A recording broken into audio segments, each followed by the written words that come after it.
Good evening, everybody, and welcome to this Coffee Moaning Live. Now, if you are... Good evening. This is Mark. Good evening. If you're new to our channel, I'm Nadia. This is my husband, Mark.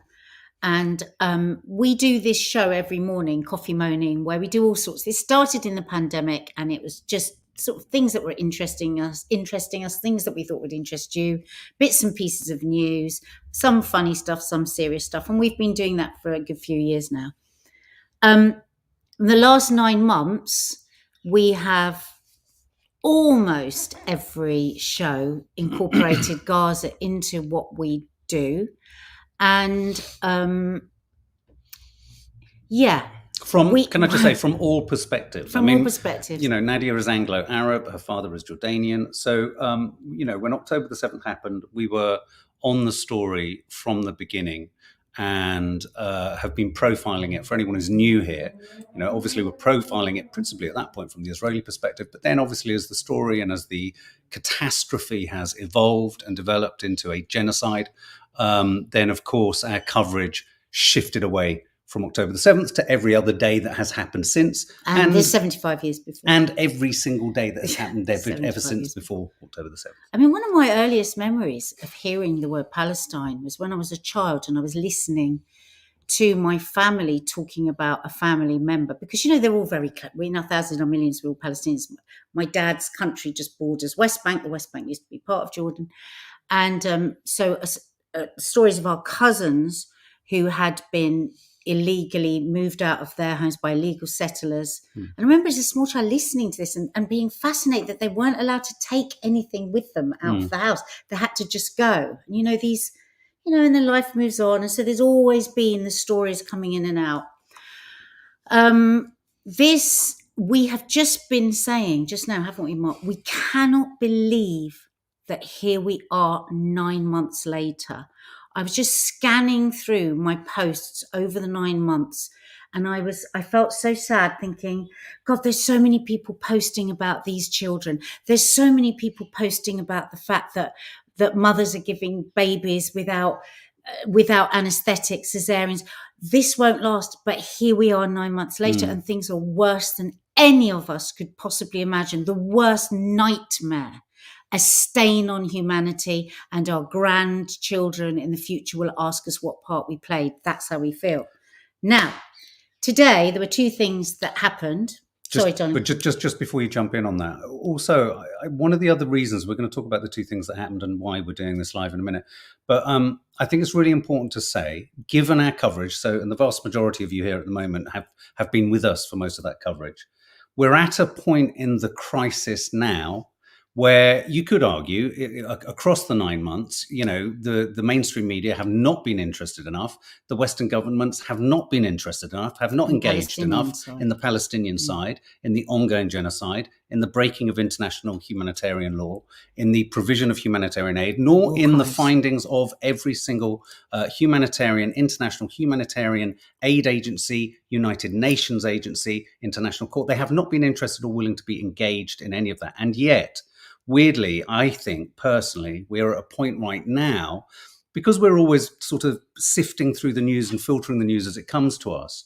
The extent of the stories that are coming through is getting less and less. Even the coverage on social media is getting less and less. And that's because, I hate to sort of describe it in this way, even for Netanyahu, there's less to be done, or less that can be done that's continuously awful. Everything. Just today, 35 people have died.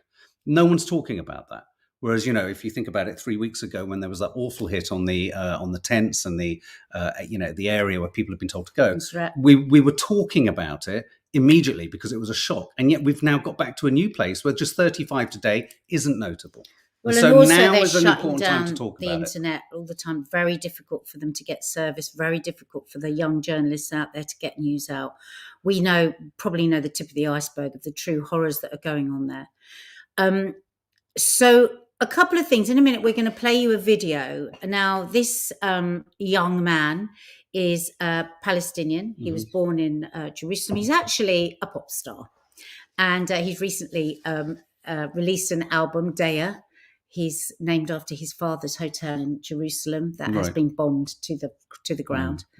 And he's called SaintLevant. Some of you might know him. And he gives a really good breakdown, digestible, easy breakdown for anyone that is still a bit like, what actually happened? How are we here? And it's something that you could share with people that might not know as well. And it's just a couple of minutes.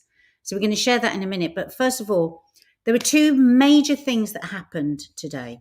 Mark, if you start with the Jeremy Corbyn video, which we heard on the way to where we were going. Well, there was a film or an interview with Jeremy Corbyn. It's part of another, I think, YouTube series or series of documentaries about the Gaza crisis and also around the Labour Party. But anyway, this interview that Danny fucking Price has uploaded onto his Instagram account, and he's been posting exhaustively about this crisis, this conflict since it started.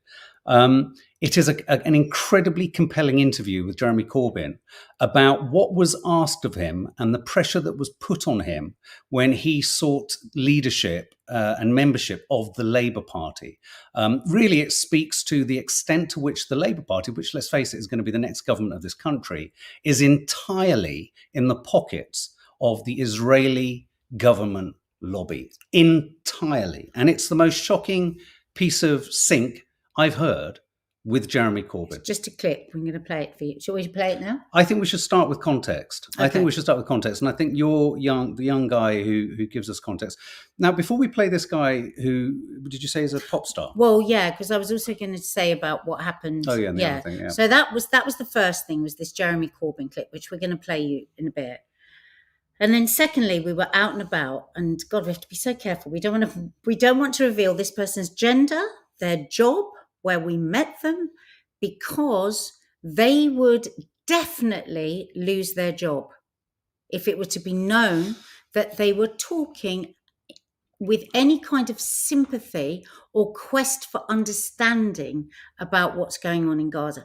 Mark and I actually was in tears, wasn't I? I was just so moved by the way he came up to us and thanked us and all of this stuff. Anyway, what happened for us was it reminded us how many people have no one to talk to, no one to share with, either through fear of losing friends or losing their job or whatever. The whole time we were talking to this person, we were whispering. All of us. And we were out on the street and we were whispering and we were saying nothing other than our fear and our worry for human beings, and we were whispering. And we all just suddenly stopped and said, what the hell is going on in the world? How has this happened to us? In a 9-month period, we have to whisper when we're talking about this desire to stop bombs landing on children, to try and do something about children's legs being amputated with anaesthetic. When did this become something that we had to whisper? We take a time we talk about this. I do. I'm in showbiz. Every time I talk about any of this, I take a risk. That is wrong. And not only that, this person was also talking about the fact that, A, an inability to talk, but B, this huge pressure or assumption that in order to talk about it, you're somehow taking sides. And I thought it was a really interesting point that they made, because most people who are talking about this are simply, or feeling this, most of you go, we're looking at what we're looking at and we're hating the violence. We're hating the injustice, the unprecedented level of death, destruction, the killing of innocents, just as we called out the violence on October the 7th, the violence since has far superseded and eclipsed in any way imaginable and preceded what happened on October the 7th. So, the point that they were making was, they said, I don't even want to talk about sides. I just want to talk about the horror of it. Yeah. And there's no one who can talk to. And so those things made us say, right, tonight to do this, we're going to do this whole coffee moaning on Gaza, because we forget that there are many people have no one to share this with, and I can't imagine the hell of that. Just want to share this one comment before we just pop this up. Raven, whispering, yes, makes you feel like we are on a German street in World War II, or certainly the run-up to World War II. How has this happened? How has this happened? And how is the world allowing this? And why isn't the world really fucking worried about that? Because, well, we'll talk about why. We'll talk about why and how. And I sometimes think, just before we do play this clip, I promise, I do sometimes think that people mistakenly think that when I say why isn't Biden doing this? Why isn't everyone goes, well, of course you know why. Yeah, look, I know why. It's rhetorical. We know why. It's rhetorical. It's like one tries to embarrass them and anyone who subscribes to their opinions with the how. How can you think that? We know why. It's an unfortunate and an inconvenient truth that actually our Labour Party, the Labour incoming government, our Tory government, the American government, Democratic or Republican, are Zionist, colonialist, imperialist supporters of a genocide. It's as plain and simple as that. We were all made to tiptoe around being able to get to that point, but it's almost been proven by every single conceivable organization on the planet there is. And yet, and I do want to quote this, when Keir Starmer has the barefaced audacity to say, you can only call it a genocide when the evidence is put down in front of you, when he knows his friends of Israel who support him, or his friend Israel, has prevented all evidence from either being seen, witnessed, or they've destroyed it, or they've corrupted it, or they've gaslit it, or they've propagandized it. When he knows that they've removed any evidence, what evidence is there? And why do we have to wait until the genocide is completed? The ICJ have said it is plausible that one is happening now. So should we not take action? Right, on that note, let's play SaintLevant. It's 2 minute. It's very. It gives you a very sort of pithy context and history. I'm going to explain to you why I keep seeing Palestinians being called barbaric, savage terrorists. So we're in the late 1800s and there's a lot of anti-Semitism going on in Europe. This anti-Semitism leads to the creation of a movement called Zionism. Zionism was basically the belief that Jewish people needed their own state. So they went to Argentina, they went to Uganda, but ultimately they decided on Palestine. Who was in Palestine? Palestinians. Who were not just Muslims, by the way. They were Christians, Jews, Muslims, but they were all identified as Palestinians living in this land. Palestinians who are already under British rule saw this influx of Jewish immigration into Palestine and the whole concept of Zionism, we want to create a Jewish state and exclude the Palestinians, as a threat to their own sovereignty. So in 1917, the British signed this document called the Balfour Declaration, which basically said, yes, the Jewish people are going to get their state, we're going to help them, and fuck the Palestinians, basically. And after one of the most horrific events in history, the Holocaust, there was obviously a great influx of Jewish immigration into Palestine once again. So from the early 1900s until 1948, there was a double colonization happening to the Palestinian people. There was, first of all, just the British presence there, and then there was the mass Jewish immigration that was funded by the British with no regards to Palestinian sovereignty. And in 1948, the Nakba happened. The Nakba, which means catastrophe in Arabic, was the ethnic cleansing of almost 1 million Palestinians, including my grandfather. And since 1948, Palestinians have been two things: stateless and living under a military occupation in Palestine. Palestinians want equal rights in their historic homeland, but they have not been afforded this right since 1948. 75 years of land theft, 75 years of oppression, 75 years of no rights for Palestinians. And naturally, like history will show you, resistance movements started popping up, including Hamas, which was actually funded by Israel in the 1990s. Since 1948, Palestinians have not been afforded the right to context. Think about the representation of Arabs in movies. We're either in a pack and there's no faces and there's an American hero and he's just trying to kill all of us because we're dumb. Or it's the rich sheikh that has 17 wives. And Hollywood and American media has created this narrative that Palestinians just come out of their mother's wombs and we just want to kill Israelis. We're not afforded the right to context. We're not afforded the right to talk about these 75 years of oppression that we've been going through. We're not afforded this right because American media just wants to dehumanize Palestinians so that normal people, when they see, it's like, oh, they just are terrorists, they're barbaric, they want to kill Jews, and oh my God. When in reality, it's been 75 years of oppression and military occupation. 75 years. So as you navigate the news these days and you see that Palestinians are savage terrorists, we're barbaric, just keep in mind our fight for freedom and justice over the past 75 years. How beautifully, simply, succinctly, and accurately put. It's not that complicated. And Because a lot of people step away from this because they say it's too complicated. Well, no. But the It's West not and the too Zionists complicated. and the colonialists and the imperialists and the UK and the US, and they want to make it seem more complicated because in the complications, people give up. People give up trying to comprehend it. And that's why I think it's a perfect moment to play the Jeremy Corbyn. Then we want to hear how you're all feeling. Now, the Jeremy Corbyn thing, lots of people say, well, we got a general election. We were Labour voters. I think I summed it up in the car earlier today, something like, there's never been a time where I've so wanted a Labour government than now.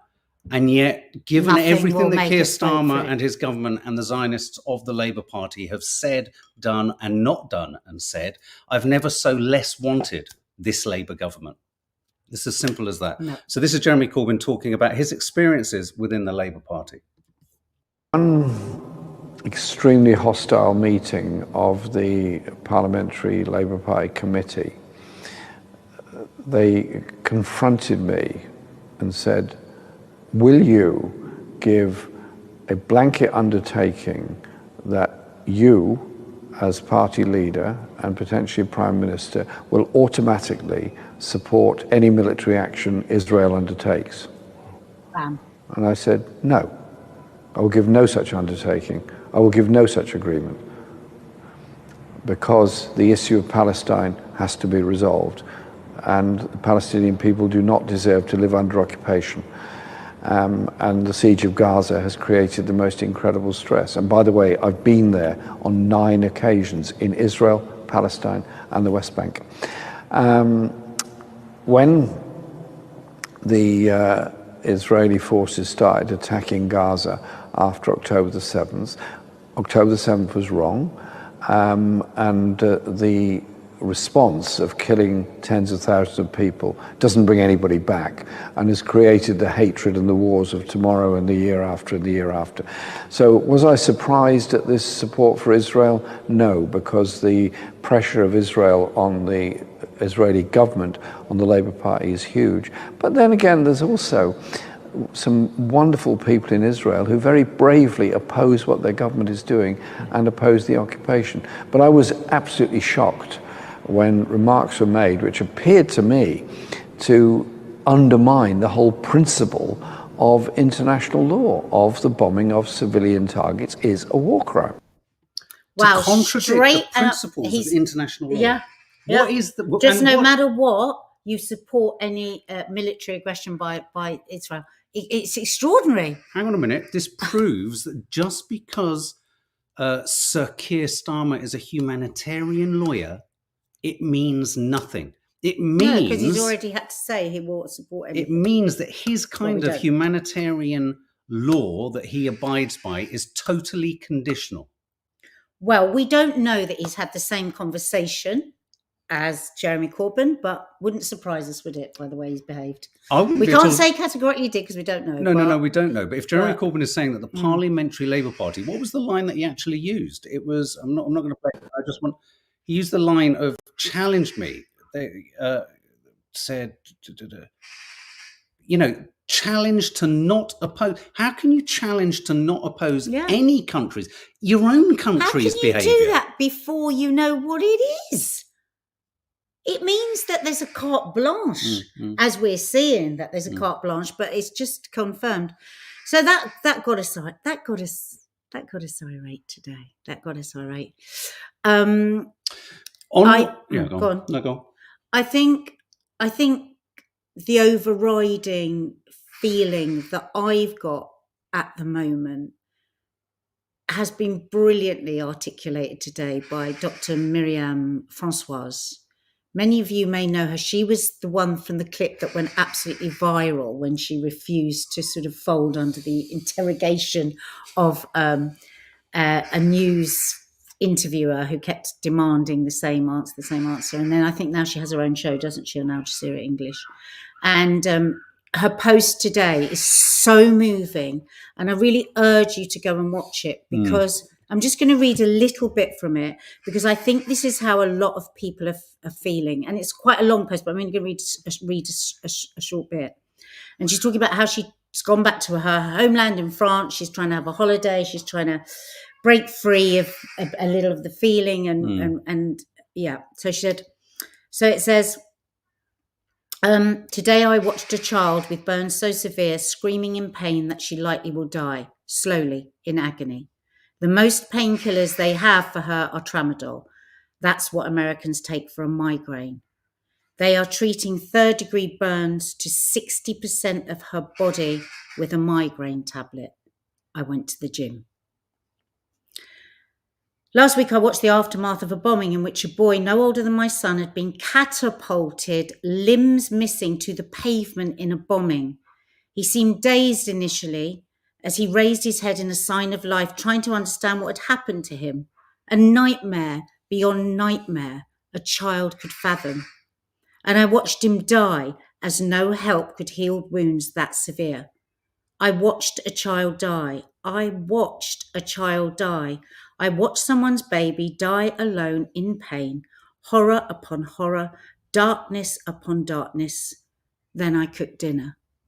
And it goes on like that. It's a very powerful piece because I think many of you are feeling like this. I know that I do. I did a post the other day about how, you know, I do yoga and I tune in and I go to the place of gratitude. And then when I go to the place of gratitude, like I've got a lovely husband, I've got a beautiful home, I'm safe, I've got a nice God, I've got water in the tap. And then I go to a place of Palestine. You know, they haven't got it, or Sudan or Congo or whatever, you know, and it's like, it's so hard to carry on without an overwhelming feeling of having too much. Now I know that's crazy because we each have our lives, but do you feel? Well, that? I think what you're describing totally speaks to what this person we met today was talking about. They had zero outlet for anything they were feeling. They could neither. Well, it's not that I haven't got outlet. It's just that it's just that trying to get on with life. It keeps coming back in. Yeah, and I think you know, but with that zero outlet, there will be a constant, you know, there's a constant pressure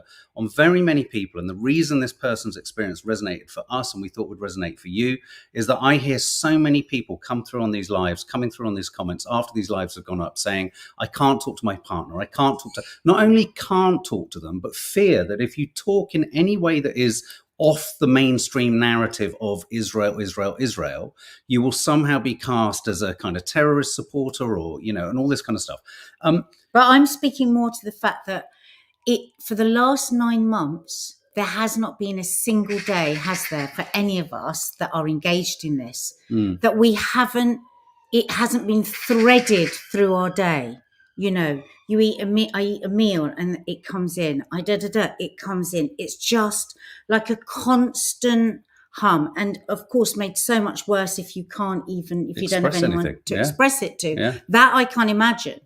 But what is that bird? I have to shut the door. What is that bird? It's a magpie. Let me do it. Excuse me. And, you know, I just wondered how many of you are feeling like that, or like, you know, the post here from Miriam, where we try to distract, we try to get on with life.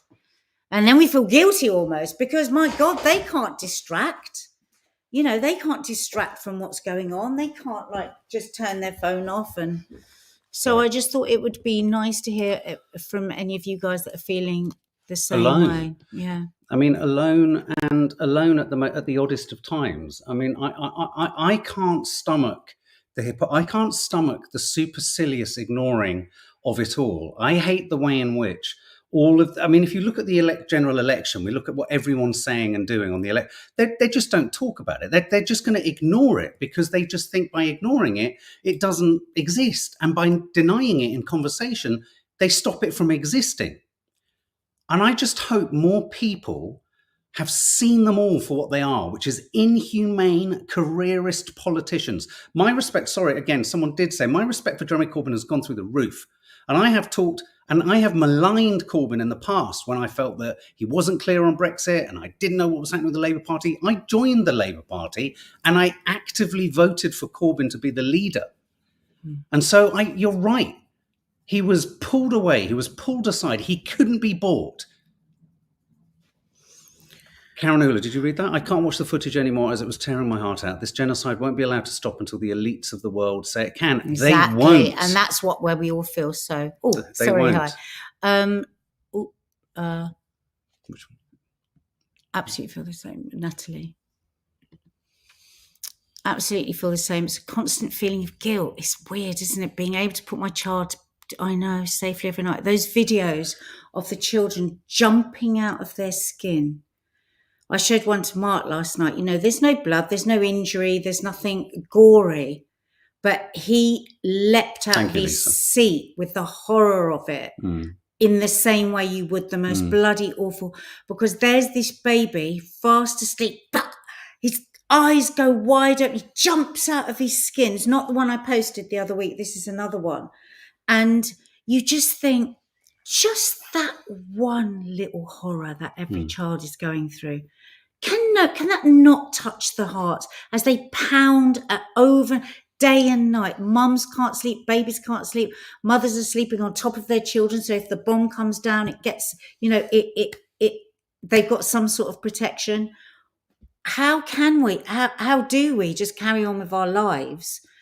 Because people say a lot to us, don't they? God, it's so good that you keep talking about it. It's like, well, how could we not? I mean, we're in a state of panic about these people not having it, not, you know, being totally ignored, it feels like. Pippa Bailey, I don't understand how they can ignore what's happening. I tell you exactly how they can ignore what's happening, because by ignoring it, they deny it oxygen in the mainstream media. They deny it oxygen in the minds and hearts of the vast majority of the population who have to go seeking out actually the news around this. So by not looking at it, by not mentioning it, with Keir Starmer saying such trite, supercilious, arrogant shit, like when I'm showed clips and videos. Hang on a minute. How dare you dismiss them like that? Hang on a minute. You were shown no clips. I can't make decisions You on were clips. shown no clips, no videos, and had no international court yet to have told you that Putin was a war criminal. You condemned the Ukrainian invasion. Rightly, it's an illegal invasion. We're not saying it isn't. But he was quick and off the fucking shovel to condemn and describe Putin as a war criminal in nanoseconds.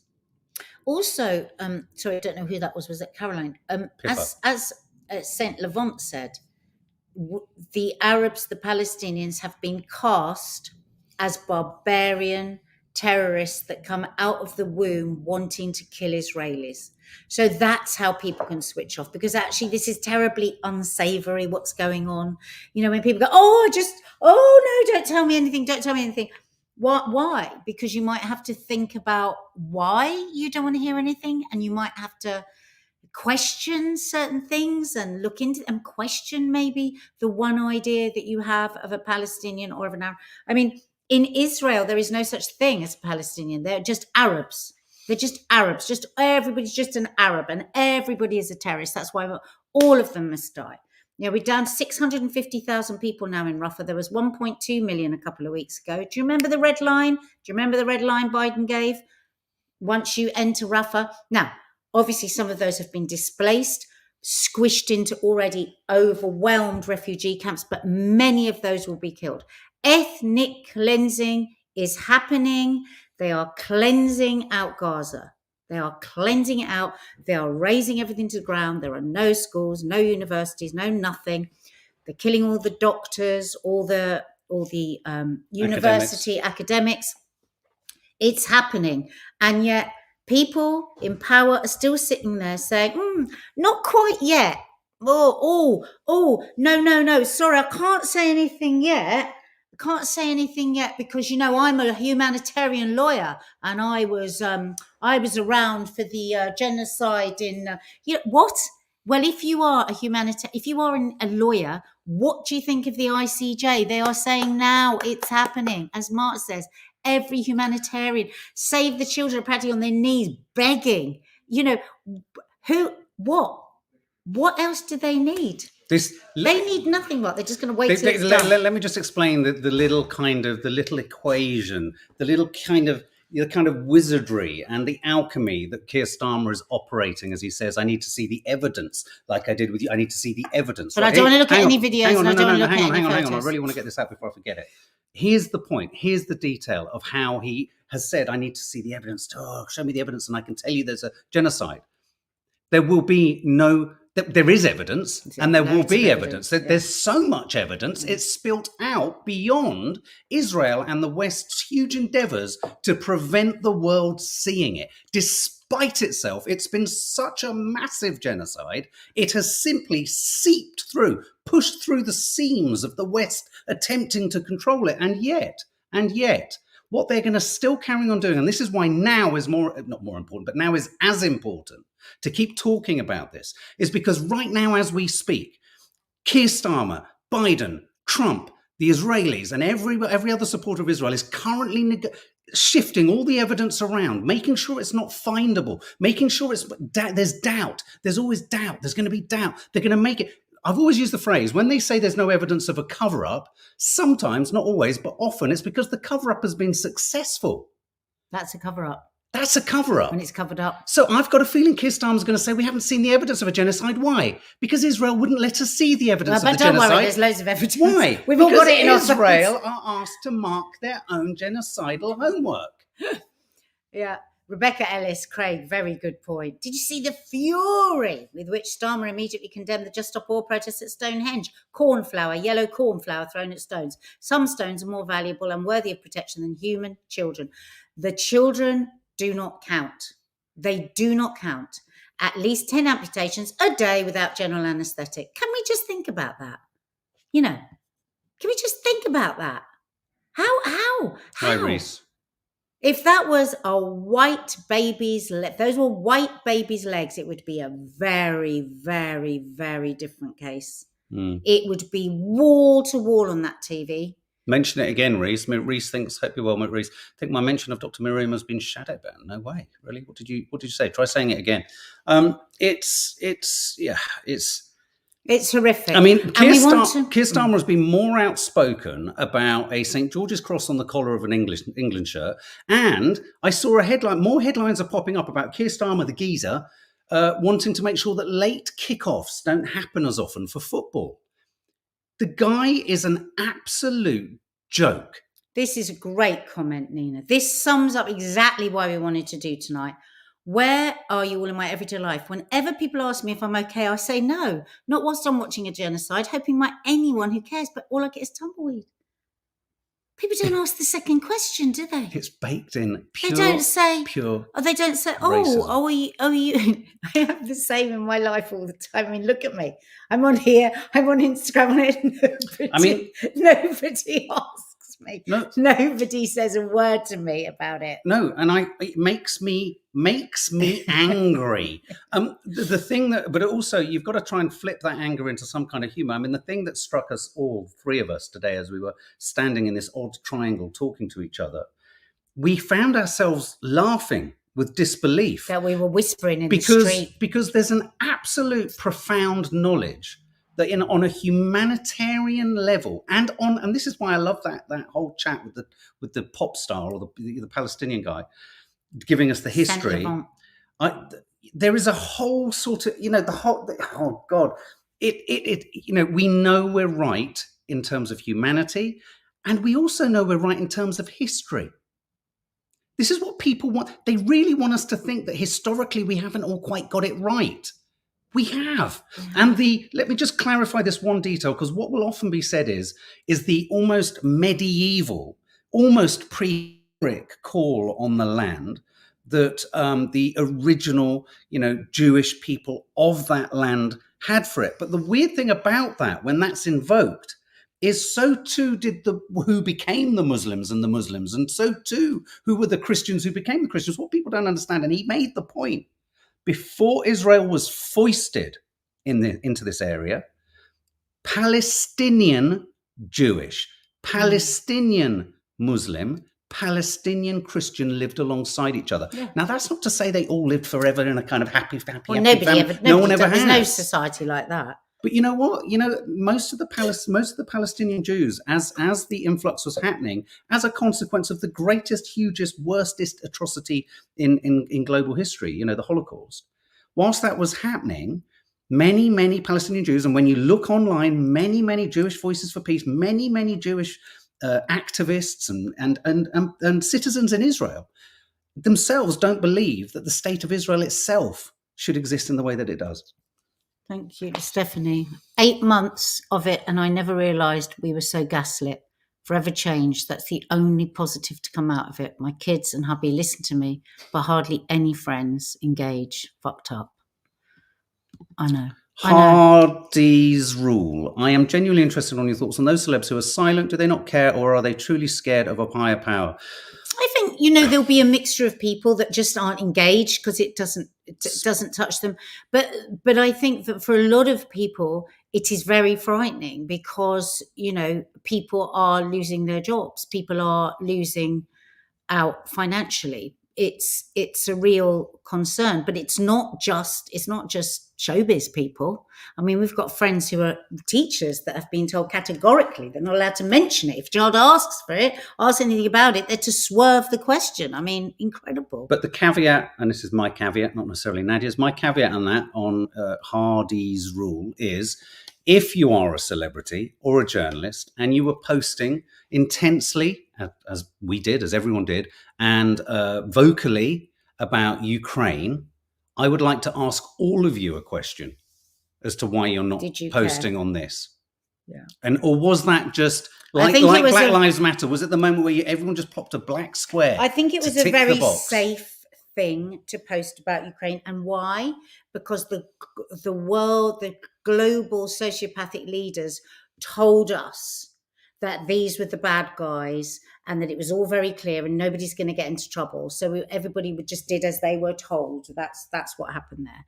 And to stand up for this is dangerous because the global sociopathic leaders of the world are threatening those who don't agree with them. And it's as simple as that. I think it's as simple as that. Now, listen, guys, loads of people ask, whenever we talk about this, what can they do? It's terribly difficult in so many different ways for Gazans, but one of the things that's really difficult is the displacement because they're often separated from their families. And the internet and the phone is the only way that they can stay in touch and find out whether somebody's dead or alive, stay in touch with what's going on out in the world. And so if you want to put money anywhere, a really good place is for the SIM cards, the eSIMs. We'll put the link under here. Another really great thing you could do is subscribe to Zeteo, Zeteo. Might know Mehdi Hassan, who is a brilliant journalist who lost his job in America. He had a big show in America because of the way that he just simply questioned Israeli officials. And they have they have here, it's a great channel with brilliant guests, but also they've been able to finance this film, which we're going to show you a clip of. And this is showing what's gone on, the Israeli POV through the prism of social media, what's been going on, because, of course, as we know, the IDF have been posting big time right from the beginning, many of the things they've been up to. So we're just going to show you a clip of this. And maybe if you subscribe to this has got nothing to do with us. This is literally just, Sorry, which trailer am I? This is literally just a recommendation if you want to look for somewhere that you can help. This is this one. Zeteo. And just quickly before we play this as well, I just want to make a point that sadly, I think that we're about to enter a period now where the consequences for people who've spoken out are going to start to trickle through, as in the negative consequences for people who've spoken out. For example, most of those who were in the Columbia University protests in New York have already been blacklisted and disallowed from applying for or being considered for many jobs in many organizations that they would have otherwise just walked straight into. They are so brave. So a blacklist has already started. The blacklist started a while ago, but as the intensity of this conflict possibly subsides, and I guess after you've killed so many, it has to at some point subside, even though it stays awful. I think that blacklist is going to become stronger. And I think the aftermath of this war is revenge by the Zionist state of Israel is going to be thorough. Like And it's the going to be McCarthy trials. constant. That's what we all say.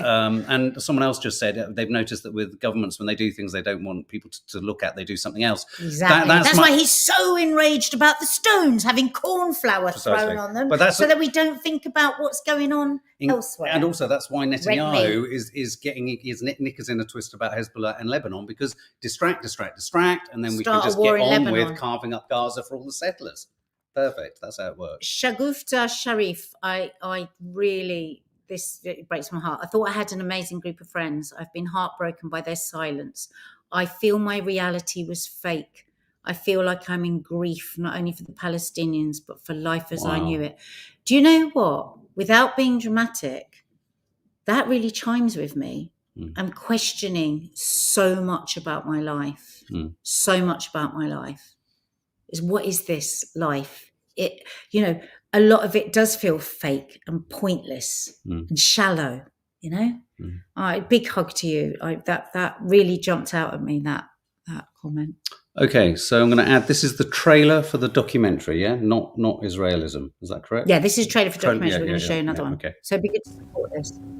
Here's a soldier saying that they've destroyed the university. There's no more education now in Gaza. I think the education in Gaza was something you need to preserve. You can find it's humiliating, Maybe humiliating. I don't. Someone's home. As I told you before, I don't see any problem with humiliating the Palestinians.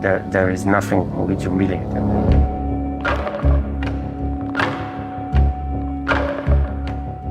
ברור שיש תחושת עליונות. ביום-יום אני הולך עם תחושת עליונות אל מול עזה. מי לא מרגיש עליון ביחס אליהם?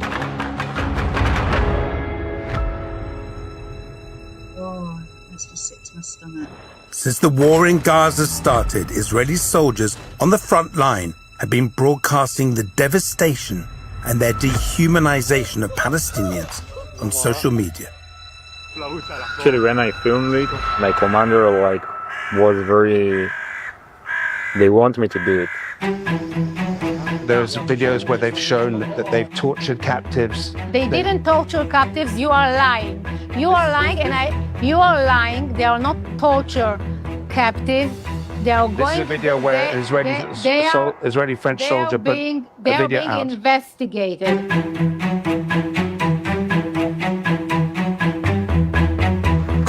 Extremists who were once considered fringe are becoming more mainstream, emboldened by the rhetoric they hear.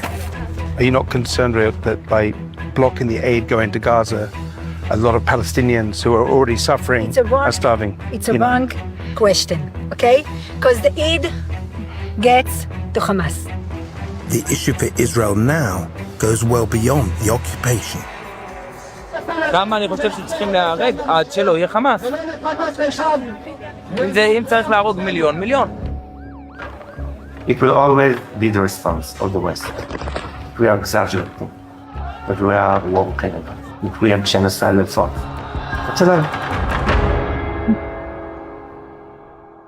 ממש לא אכפת לי, ואני לא חושב שצריך להיות חיים ביום שאחרי בעזה. No life in Gaza the day after. No life. Can I also just say the weirdest thing about these clips and these videos that Stan was so dismissive about? Yeah. Hang on, the weirdest thing about all of this is, there's all the deep fake AI, who's shot it, who's edited it. Hang on, most of it was uploaded by the Israelis and IDF soldiers. And what I found an interesting line there, that chap was saying, my commander was pleased when I was uploading this. And I remember ages ago, I've said this before, when Piers Morgan said, why are their commanders allowing them to post these dreadful videos? It's making them look like it's trickle down savages. attitude. It's like, well, no, it's not making them. This is what they are doing, and they are proudly, and many of us here have seen them, getting the women's underwear. They're obsessed with the Palestinians. They're obsessed with their underwear. Obsessed. Peeing all over their flats, showing round the battered buildings, filming for their wife to be, this is where we're going to live, we're going to have the kids here, we're going to have, let's have a look in the cupboard. Disgusting. Stealing their watches, stealing their money, They have filmed it. Nobody else has filmed it. No, because no one else is allowed to. They don't deny it. They don't actually deny it. And so you've got the army, the most moral army in the world, filming the evidence of the war crimes, posting it on social media, but not even that is enough evidence for Keir Starmer to have an opinion. He can't even have an opinion. Can't have an opinion, yeah? Can I give you the evidence Keir Starmer should only need as a humanitarian lawyer as to the possibility of a genocide happening? The only evidence he needs is that the country engaging in it is disallowing anyone from finding or seeing any evidence. That in itself is an admission of guilt.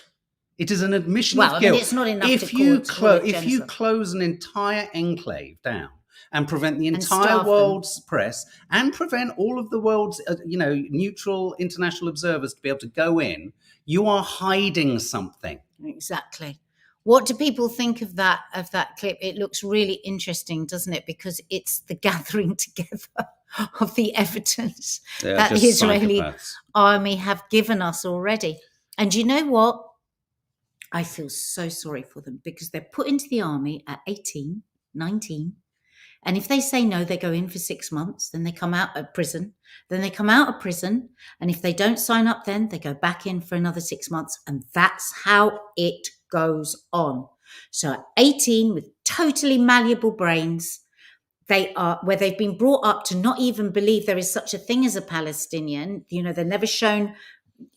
I mean, when you listen to actually what the education is like, and then they're thrown into a war zone with like psychopathic commanders. I mean, how awful that your child is put into an army. I feel sorry for them because of course they're going to get it all twisted up. I just want to pull this quote up because I want to sort of respond to it, I think, in the spirit that you're asking it. Why can't the Palestinians be taken as refugees like the Ukrainians were? There are two reasons. There are two aspects to this. I think you're absolutely right. In one sense, we should have as open and free a system for Palestinian refugees as we did, and we immediately did for the Ukrainians, as speedily as we did for the Ukrainians. Yes, we should. The danger and the complication with all of this, with anyone being taken out of Palestine, is because Israel controls it, because there is an apartheid, because it is a security fenced in area, they may never be allowed back. And Israel may, by stealth, though it's pretty damn obvious stealth, have achieved or will gradually achieve their goal, which is the removal of the Palestinian population. So it's a really horrible, invidious chicken and egg situation where, yes, of course, in any normal set of circumstances, evacuate people out, get them repaired, get them healthy and put them back in. They won't get back in. They won't get back in. We are one of the few countries that has not sanctioned a single visa for children that are in dire straits to come here to get medical care. The money has already been raised by charities. Not one brown child has been allowed in. Think about that. That is a disgrace for this country. It's an embarrassment. And the other thing is, where my father's from, Jordan, there are huge refugee camps with Palestinians. Now, when people say, why doesn't Egypt just take? Why doesn't why can't they just go? You know what? So many of them there, they are intense, and they are intense for the foreseeable future, forever, because they're stateless. They're not given a passport. They're not given anything. So what are we going to do? Fill the desert, the Egyptian desert, and then what? They just stay there in tents? It's literally insane when people say, well, just make them go somewhere else. I saw an Israeli government official the other day saying, send them to Africa. They will be fine in Africa. Well, what if they don't want to go to Africa? Well, when you make things so awful, so unbearable, then they will want to go to Africa. I was like, am I actually I've driven the length of the largest refugee camp in Jordan when we were out there filming, and it's the size of a country, and it has there are 3 million Palestinian refugees in Jordan. Just sitting in bloody tents. Karanula, I popped your thing up. We were going to message you directly, but yes, thank you so much. Incredibly kind, incredibly sweet. Oh, that's from you. Your accompanying letter. Beautiful, thank you so much. We're going to message you direct. Yeah, we got them yesterday, and Dina, I gave Dina, she loved hers as well, and they're so beautiful, and we're going to put them up. And we really, you know what? We had a pause in the day, and we had a little cry reading your card. Really did. So thank you so much, really. And I think I know that you're you're on Insta, so we'll message you. Nadia El Mufak, say what you like about social media. It's completely exposed these monsters, the corruption in the media and Western governments. It definitely feels like life will never be the same again. And yes, Nadia, and on that point, that's why we have to guard against America banning TikTok. Curious that's happening in the same year that this has all happened. And also any argument about social media being corrosive and bad and a bad influence. Hang on a minute. I've used this comparison before. Every single one of the West's leaders was singing the praises of Facebook back in the day and Instagram when it was creating the Arab Spring. So once again, social media is really useful.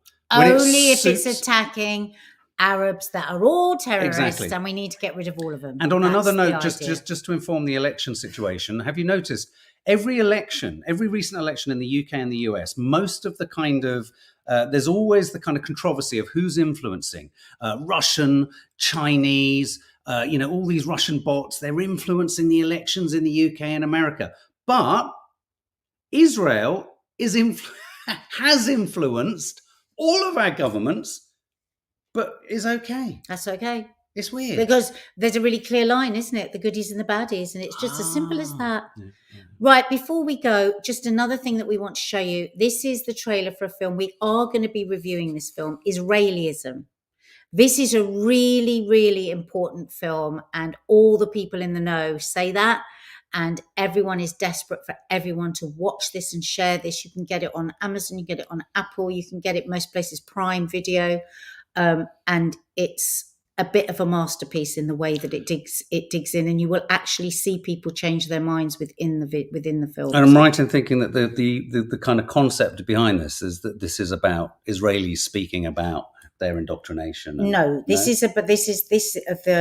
The protagonist in it is an American that was brought up and sent to a Zionist school in America, right. And it's all about the beliefs she was given, and then she gets to Israel, and oh boy, does she. Went to Palestine, and I knowingly crossed the line for the first time. Something is deeply wrong here, and it's breaking my heart. The Student Senate calling on campus officials to divest from companies that supply weapons that Israel uses. It is anti-Semitism. It is. You are trying to make me feel marginalized on my own campus. I beg you, please, to have compassion. I was thrown into all these conversations where people were throwing around all these words that I'd never heard before. Occupation, apartheid, ethnic cleansing. We're always taught that the whole land was ours. I found myself wanting answers to the questions that Palestinian students were asking. What I would come to see on the ground would really shock me and horrify me. Some American Jews who come here say, we came to Israel and we left from Palestine. The new documentary, Israelism. The documentary is called Israelism, and it's very powerful. What kind of title is Israelism? Colleges around the country have tried to ban the film. This is a film that's very important to us. The university has decided that if certain people don't like what we have to say, that gives them license to shut us down. What is so dangerous about a film centering young American Jews and their relationship with Israel? When we talk about we're losing the kids, we lost them. They're really angry at the way they were indoctrinated, justifiably so. We actually have had quite a few of our former students join the IDF. And these are kids. These are 18, 19-year-olds. Amazing. They will do anything to preserve unconditional support for Israel. We don't want to be a part of that. Oh, there's been a striking change.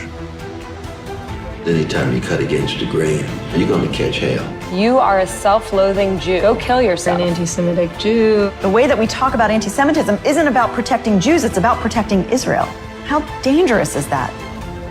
What we've been told is that the only way that Jews can be safe is if Palestinians are not safe. The more I learned about that, the more I came to see that as a lie.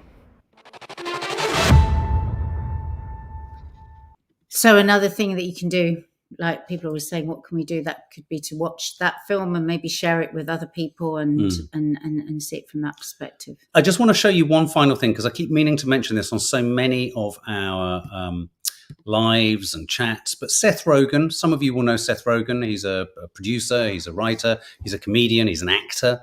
And this speaks to the same thing as Israelism.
I just found that every time you hear someone talk like that, it's like with this person today, almost a part of you is just so relieved that you're not going mad. Because you do go through a period of thinking, I'm mad. You must, you're not mad, So guys. for those of you that don't, because at least mad. we can turn to each other every day and go, we're not mad.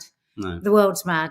Oh, that's it, Reese. That's what you were talking about yesterday. Thank you so much. Thank you. A number of people here saying they've been reawoken and re-inspired and mobilized. It's just keep talking, keep educating, keep explaining. As someone else invoked again, that comedian who said, hang on, October the 7th, when did you join this Game of Thrones season 4, or do you want to go back to season 1 where it all actually started 75 years ago?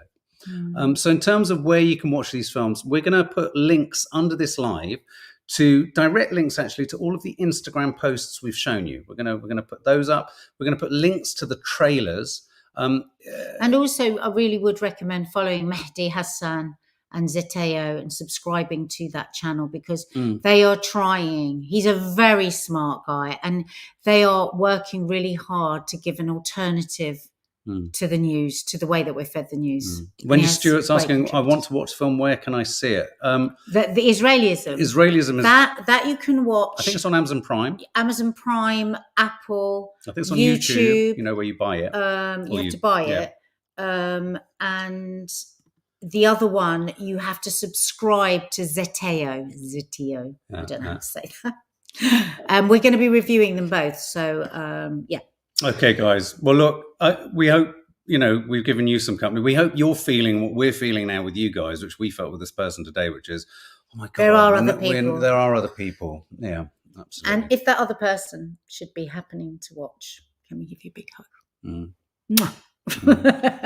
So I will do, Leo, for sure. For sure. All right, guys. Lots of love. Have a safe evening.